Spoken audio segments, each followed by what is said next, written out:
안녕하십니까, 알림이 황희두입니다. 최근 열리라는 뉴스버스 김태형 기자가 이번에도 또 중요한 단독 보도를 냈습니다. 김건희 주가 조작 연루 정황을 공개한 검사가 갑자기 유학을 간다는 내용인 건데요. 이런 내용을 재판에서 공개한 검사 2명이 상반기 검찰 정기 인사에서 자리를 옮기게 됐다고 합니다. 한 명은 세계은행으로 갑자기 파견을 나가게 돼서 미국 워싱턴으로 간다 하고요. 이에 법무부 관계자는 인사사안이라 얘기하기 곤란하다 라고 해명했는데, 원래 여태까지는 이런 명단을 공개해왔기에 이 또한 의심이 커지고 있습니다. 그리고 공판에 관여할 예정이다 라고 법무부에선 얘기를 하고 있지만 2심부터 공판 참여가 어려운 게 현실이기에 이 또한 사실과 배치되는 설명인 거고요. 또 다른 한 명은 인천지검으로 이동하기 때문에 공판 참여 여부는 소속 검찰청 허락 여부에 달려있다고 하죠. 이 2명의 검사는 지난해 12월 2일 떠들썩하게 만들었던 배도하라 하셈 이 문자 내용을 끄집어낸 검사들이고요. 당시 통정매매가 이뤄지는 과정에서 김건희 씨가 직접 전화로 지시했다는 사실을 증인신문에 끼워 넣어 재판에서 공개해버린 겁니다. 이로 인해 다들 기억하시겠지만 윤석열 대통령의 과거 거짓 해명 논란도 재점화됐었고요. 김건희 씨의 주가 조작 개입 정황이 그대로 드러났기 때문입니다. 게다가 우리 기술 관련한 논란도 최근 뜨겁게 불타오르고 있는데, 이 검사들이 이에 대해서도 제대로 문제 제기했었죠. 하지만 이렇게 갑작스럽게 수사 검사들이 공중분해된 셈이고요. 이에 법무부는 본인들의 희망대로 전보가 된 거고 수사나 재판에 영향 줄 의도가 없었다고 해명했지만, 중요한 건 도이치 주가 조작 사건 수사 지휘 라인에 있던 한 간부도 이건 수사 공판 검사들이 와해된 거다 라고 얘기한 만큼 논란은 더더욱 커질 수밖에 없는 상황입니다. 게다가 윤석열 대통령이 과거 검찰총장으로 있을 땐 주요 사건 담당하는 실무 책임자들을 교체해서는 안 된다 이런 의견을 법무부에 전달한 바 있는데요. 만약 이때 똑같은 일이 벌어졌다면 대대적으로 언플해서 재판에 방해하려고 하는 거다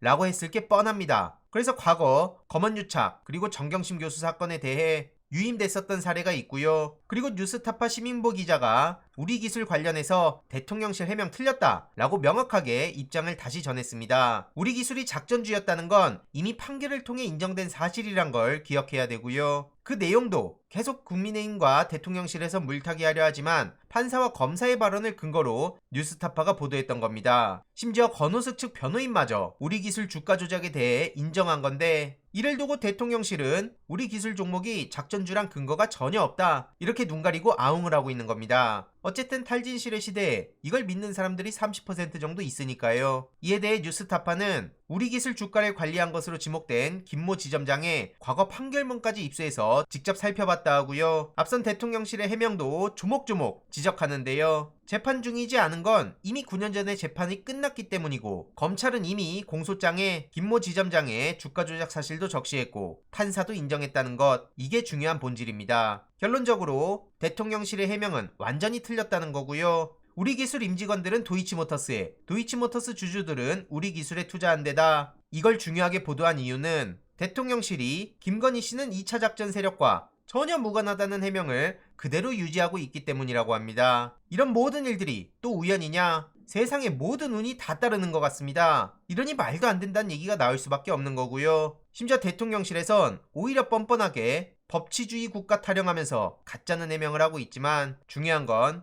주가 조작 사건의 공범으로 강력 의심받는 영부인이 검찰 수사 한번 받지 않은 채로 저렇게 뻔뻔하게 버티는 거야말로 법치주의 국가에선 있을 수 없는 일이다 라고 아예 뼈를 때려버립니다. 오늘 MBC 김종배의 시선집중에도 직접 이런 내용들을 조목조목 전하는데요. 해당 소식을 접한 시민들은 이런 게 진짜 뉴스다, 빠르게 김건희 씨도 집어넣어야 되는 거 아니냐, 도대체 왜 수사를 안 하는 거냐, 이런 반응들이 쏟아지고 있고요. 주위에도 이런 내용을 계속해서 알릴 필요가 있습니다. 이런 와중에 오히려 저들은 김건희 씨의 식사 정치가 본격화됐다며 언플을 하고 이런 내용들을 덮으려고 하는데, 김건희 씨의 방탄 역할을 하는 용산, 그 민낯도 계속 주위에 알릴 예정입니다. 게다가 최근 유엔에선 윤석열 정부의 첫 인권 지적을 나섰다는 소식까지 전해졌는데요. 서울 등 일부 지역에서 학생 인권 조례를 폐지하려는 움직임에 대해 심각한 우려를 표명했다고 하죠. 서울시의회, 충남도의회 등 학생 인권 조례 폐지 움직임에 대해 우려를 표한 거고요. 이건 국제 인권 기준에도 안 맞는 거다, 그리고 서울학생 인권조례가 폐지되면 다른 지자체도 줄줄이 폐지할 수 있는 거 아니냐, 이런 지적까지 이어지고 있습니다. 게다가 국민의힘 최고위원에 도전했던 사람들 몇 면이 막장이란 얘기가 나왔었는데, 청년 최고위원회에 출사표를 던진 한 사람이 과거 황당한 소리를 끄적여놨던 게 걸려서 뒤늦게 논란에 있어야 했습니다. 이런 내용이었는데, 존잘의 부자인 위너가 아니면 무고 피해 당할 걱정은 굳이 안 해도 된다, 이런 얘기를 국민의힘에서 청년 최고위원으로 나온다는 사람이 떡하니 공개적으로 남긴 댓글이라 같은 당 내부에서도 이러고 싸우고 있고요. 진짜 막장이란 말밖에 안 나옵니다. 반면 이재명 대표는 비명계 주축으로 알려진 민주당의 길 1차 토론회에서 격려사를 한다고 하는데요. 오늘 오후 4시 반에 국회의원회관에서 열린다고 하죠.